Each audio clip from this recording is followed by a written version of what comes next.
ඔබට ඔස්ට්‍රේලියාවේ share market එකට ඇතුල් වෙන්න හිතෙනවද? එන්න The Finance Fix with Dimuth එක්ක. අද අපි බලමු කොහොමද ස්ටොක් account එකක් විවෘත කරන්නේ, CDIA ගිණුමක් කරන්නේ සහ කොටස් මිලදී ගන්නේ කොහොමද කියලා.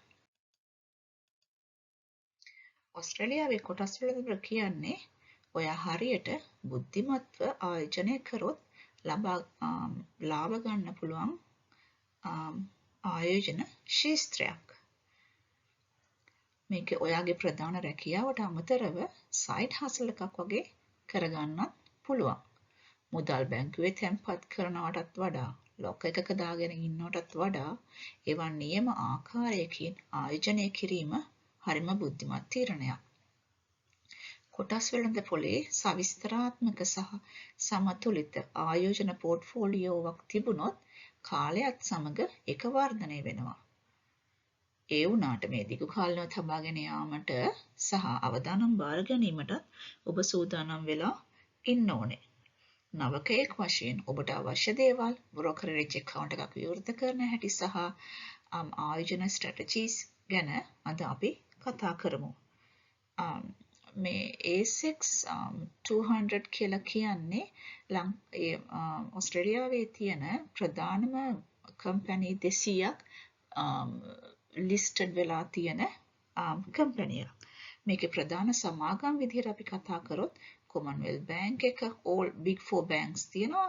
BHP, Woolworths, Telstra, Coles, BlueScope, Fortescue, ඒ ඔක්කොම මේකේ ඒගොල්ලන්ගේ shares trade කරනවා.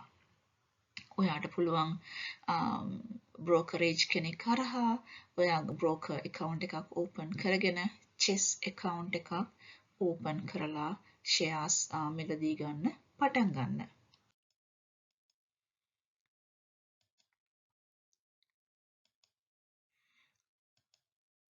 ඔයාට පුළුවන් ඕනම ඔස්ට්‍රේලියාවේ තියෙන ඕනම ප්‍රධාන බැංකුවක stock account එකක් open කරන්න.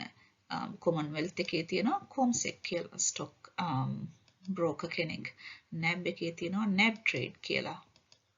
ඒ වගේ ඔයාට කැමති ඕනම තැනකින් stock broker account එකක් open කරන්න පුළුවන්. stock broker එකක් open කරනකොටම ඒගොල්ලෝ CDIA කියලා account එකකුත් ඔයාට open කරන්න කියනවා.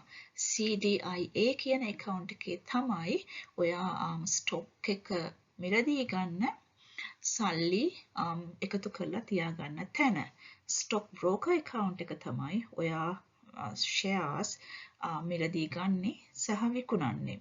ඒතර මුදල් ගනුදෙන වෙන්නේ අර CDIA කියන account එක හරහා.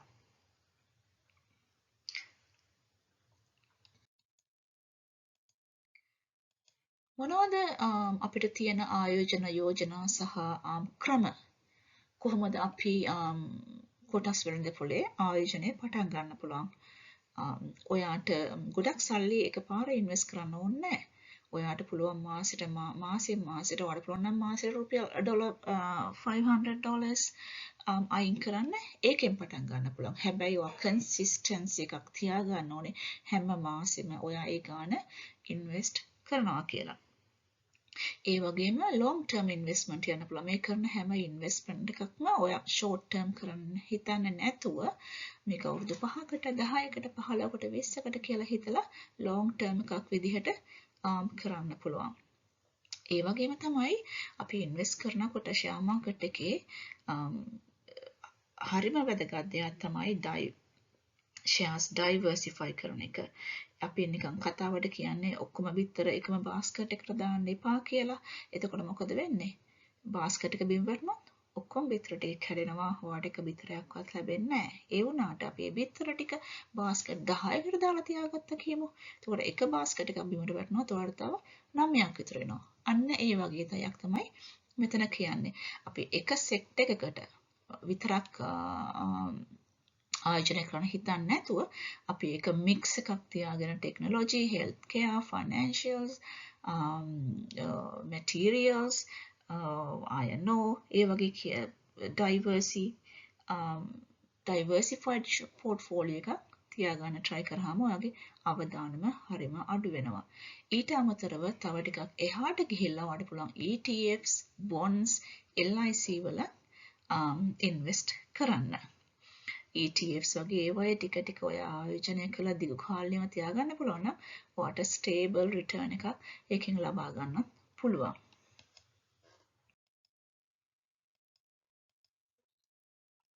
මොනවද අපිට කොටස් මිලදී ගැනීමෙන් ලැබෙන ලාභ? ඔයාට කොටස් මිලදී අරගෙන දිගු කාලෙම තියාගන්න පුළුවන් නම් ඔයාට පේනවා ඔයා මිලදී ගත්ත ප්‍රයිස් එකට වඩා කම්පැනි එකේ කරන්ට් මාකට් ප්‍රයිස් එක වැඩි. එතකොට ඔයා මිලදී ගත්ත ප්‍රයිස් එකට වඩා වැඩි ප්‍රයිස් එකකට ඔයාට සෙල් කරන්න පුළුවන් නම් ඔයාට කැපිටල් ගේන්ස් ගන්න පුළුවන්. අමතක කරන්න එපා. ඉතින් ඕස්ට්‍රේලියාවේදී කැපිටල් ගේන්ස් වලට ඔයාට ටැක්ස් එකකුත් ගෙවන්න සිද්ධ වෙනවා. ඒ වගේම තමයි ඔයා සෙල් කරන්න නැතුව දිගු කාලීනව කම්පැනි එක ආයෝජනය කරලා තියාගත්තොත් ගොඩාක් කම්පැනිස් වල ඒගොල්ලන්ට ලැබෙන ලාභය මාස 6 ලාභය අවුරුද්දේ ලාභය ඒගොල්ලෝ ෂෙයා හෝල්ඩර්ස්ලා අතර බෙදලා දෙනවා. එතකොට ඔයාට මේ විදිහට මාස 6න් මාස 12න් ඩිවිඩන්ඩ්ස් වගේ දේවලුත් ලබා ගන්න පුළුවන්. මේවා ඔක්කොම subject to income tax. ඊළඟට අපි බලමු කොහොමද අපි මේ පෝර්ට්ෆෝලියෝ එක බැලන්ස් කරන්න කියලා. අර ඉස්සෙල්ලා කිව්වා වගේ එකම බාස්කට් එකට ඔක්කොම එග්ස් ටික දාගන්න නැතුව අපි අපේ පෝර්ට්ෆෝලියෝ එක මේ තියෙන විදිහට අපි හිතමු අපි big companies වල 30%කට ආයෝජනය කරනවා. අපි හිතනවා growth stocks වලට 20%, small companies වලට 5%. ETFs වලට 120ක්. ඒ වගේ තව 10% cash buffer එකකුත් තියාගන්නවා අපිට උවමනා වෙලාවට අරගන්න. කොහොමද දැන් අපි මොන වෙලාවටද මොන අවස්ථාවටද ඔයගොල්ලෝ තියෙන ප්‍රශ්නයක් තමයි මොන අවස්ථාවටද අපි buy කරන්නේ මොන අවස්ථාවටද sell කරන්නේ මේක ඉතින් හරි තීරණය කරන්න ලේසි දෙයක් නෙවෙයි. ඔයගොල්ලෝ මේ share market එකේ trends උයි දැන් economic trend එක ඒ ගැන හැම තිස්සෙම හැම වෙලාවෙම අවධානයෙන් ඉන්න ඕනේ. මේ ළඟදී සති දෙකකට තුනකට විතර ඉස්සෙල්ලා ට්‍රම්ප් tariffs introduce කරාම market drop එකක් වුණා. එතකොට අනිත් මිනිස්සු බය වෙලා විකුණනකොට ඒක අලුත් ඉන්වෙස්ටර් කෙනෙකුට හොඳ අවස්ථාවක් මාකට් එකට එන්ටර් වෙන්න. ඒක හොඳ buying opportunity එකක්. සමහර ලාට ඔහොම එක දිගට වැඩි වෙලා එක අවස්ථාවක එනවා market correction එකක් වෙන අවස්ථාව. 10 to 15% drop එකක් වෙන්න පුළුවන්. ඔයා හොඳ අවධානයෙන් ඉන්නවා නම් මේ වෙලාවේදී ඔයාට ගන්න පුළුවන්. සමහර වෙලාවට ඔයා මේ අවධානයෙන් ඉන්න වෙලාවට ඔයා හිතනවා undervalue stock එකක් තියෙනවා. මේ වෙලාවට ගන්න හොඳයි කියලා. එතකොට ඒ වෙලාවට ගන්න පුළුවන්. සමහරලාට company එකක consistency profit එකකුයි අනාගත growth එක strong වෙලා තියෙනවා නම් ඒ companies වලත් ඔයාට ආයෝජනය කරන්න පුළුවන්. මොන වෙලාවටද ඔයා හිතන්නේ සෙල් කරන්න ඕනේ කියලා. ඔයාට දැන් ටාගට් එකක් තිබ්බනම් මම මේ ස්ටොක් එකේ කම්පැනි එකේ ඉන්වෙස්ට් කළා මෙච්චරක් ප්‍රොෆිට් එකක් ඕනේ කියලා. ඔයා ඒ ප්‍රොෆිට් එකට ඇචීව් වෙලා නම් ඔයාට ඒ අවස්ථාවේදී සෙල් කරන්න පුළුවන්. ඔයාගේ පර්සනල් අවශ්‍යතාවයක් මත ඔයාට සල්ලි ඕනේ නම් ඒ වගේ වෙලාවට සෙල් කරන්න පුළුවන්. එක පාටම කම්පැනි එකක් වැඩි වෙලා ඔයාට හිතනවා නම් මේක දැන් ප්‍රයිස් බබල් එකක් තියෙනවා මේක කොයි වෙලේ හරි බර්ස්ට් වෙන්න පුළුවන් කියලා. ඒ වගේ අවස්ථාවලත් ඔයාට විකුණන්න පුළුවන්.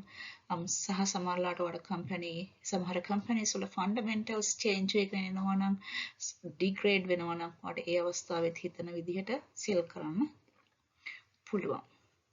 දැන් මේ සෙල් කරනකොටයි බයි කරනකොටයි මේ හැම ස්ටොක් බ්‍රෝකර් කෙනෙක්ම ඔයාට දවස් 2ක කාලයක් දෙනවා මනි සෙටල් කරන්නයි සල්ලි ලබා ගන්නයි.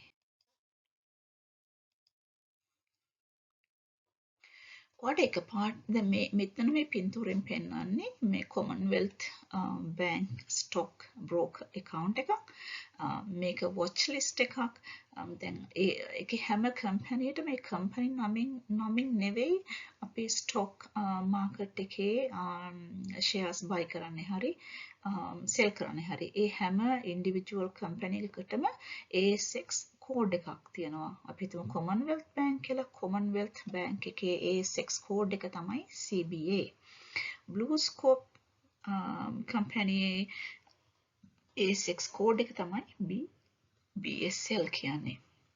NAB එකේ NAB, ANZ ANZ, Fortescue එකේ FMG ඒ වගේ.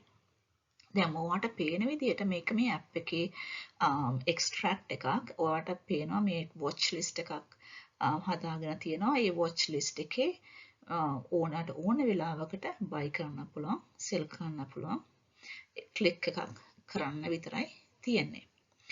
අනිත් එක තමයි ඔයාට එකපාරටම buy කරන්න රිස්ක් එකක් ගන්න කැමති නැත්නම් stock broker account එකක් open කරලා පස්සේ මේ වගේ මේ picture එකේ පේන විදිහට watch list එකක් හදා ගන්න පුළුවන්. ඔයා දන්න companies එකතු කරලා. ඔයා මේක ටික දවසක් closely monitor කරොත් ඔයාට අවබෝධයක් ගන්න පුළුවන් කොහොමද start කරන්න ඕනි කියලා. මුලින්ම හරිම සුළු මුදලකින් පටන් ගන්න පුළුවන්. $500 වගේ මුලින්ම ඉන්වෙස්ට් කරලා ඒකට මොකද වෙන්නේ කියලා බලලා ටික ටික වැඩි කරන්න පුළුවන්.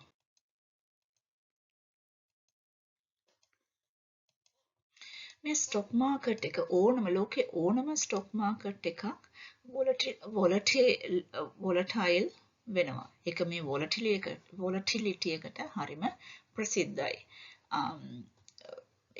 මොන හරි මාකට් එකේ ඉන්ට්‍රස්ට් රේට් චේන්ජ් වෙනකොට මොන හරි ඉකොනොමික් නිවුස් එකකට එහෙම නැත්නම් ඉන්ටර්නල් කම්පැනි earnings reports වලට මේක හරිම කෙටි කාලීනව ෂෝට් ටර්ම් වලදී උඩ පහළ යන්න පුළුවන්.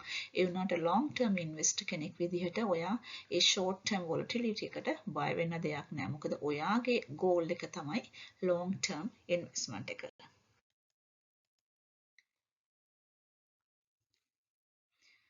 ෂෙයා මාකට් එක කියන්නේ කෙටි කාලීනව ලැබෙන නිවුස් වලට සහ ලෝකයේ බලවත් රටවල් කරන ක්‍රියාකාරකම් හැමුවේ හරියට වොලටයිල් වෙන තැන. ෂෙයා මාකට් එකේ ට්‍රෙන්ඩින් නිවුස් වලට හරිම සෙන්සිටිව්. ඔබට මතක තියෙන විදිහට 2008 ග්ලෝබල් ෆයිනෑන්ෂල් ක්‍රයිසිස් එකක් වුණා. ASX ඉන්ඩෙක්ස් එක 50%ක් පහළට ඇද වැටුණා. නමුත් 2012-19 අතර ඉන්ඩෙක්ස් එක ඩබල් වුණා. ඊට පස්සේ ආයිමත් 2020 මාර්තුවලදී කොවිඩ් ක්‍රෑෂ් එකට 30%ක් කඩාගෙන වැටුණා.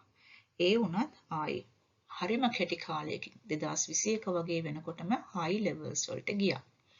ඒ වගේම තමයි මේ මෑතකදී 2025 ට්‍රම්ප් ටැරිෆ්ස් ඉන්ට්‍රොඩියුස් කරාට පස්සේ ASX එක 6%ක් අඩු වුණා. ඒ වුණත් දැන් මම කතා කරන වෙලාව වෙනකොට ඒ ඔක්කොම loss එක recover කරගෙන ASX එක හොඳ තත්ත්වයෙන් සිටිනවා.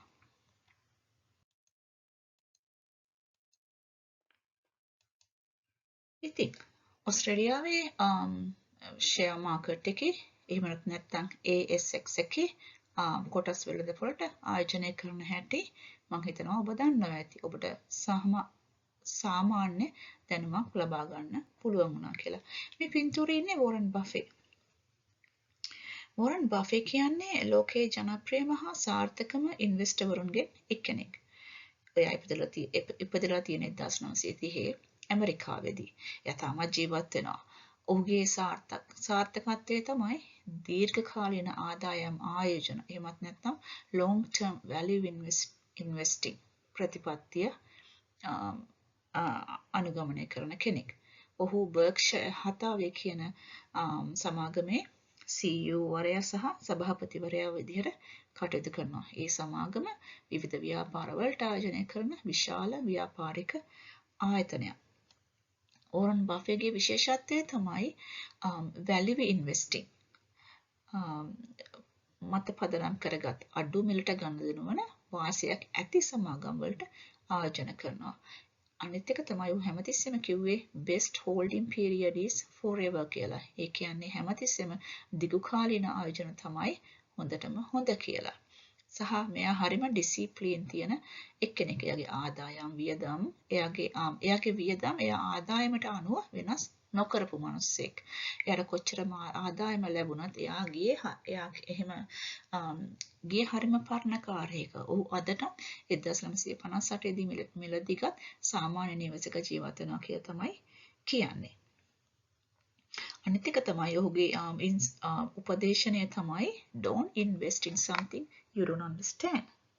ඔයා මේ දේ ඔයාට මේ වීඩියෝ එක බලලත් ඔයාට කිසිම දෙයක් තේරෙන්නේ නැත්නම් ඔයා මේ දේ පටන් ගන්න එපා. ඔයා දන්න කෙනෙකුගෙන් ෆයිනෑන්ෂියල් ප්ලෑනර් කෙනෙකුගෙන් හරි මේ දේවල් දන්න කෙනෙකුගෙන් හරි මේ දේවල් තවදුරටත් විස්තරාත්මකව දැනගෙන පටන් ගන්න.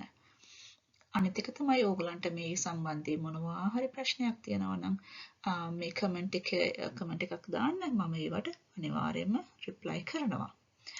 එහෙනම් තව වීඩියෝ එකකින් ඉදිරියේදී අපි නැවත හම්බ වෙමු.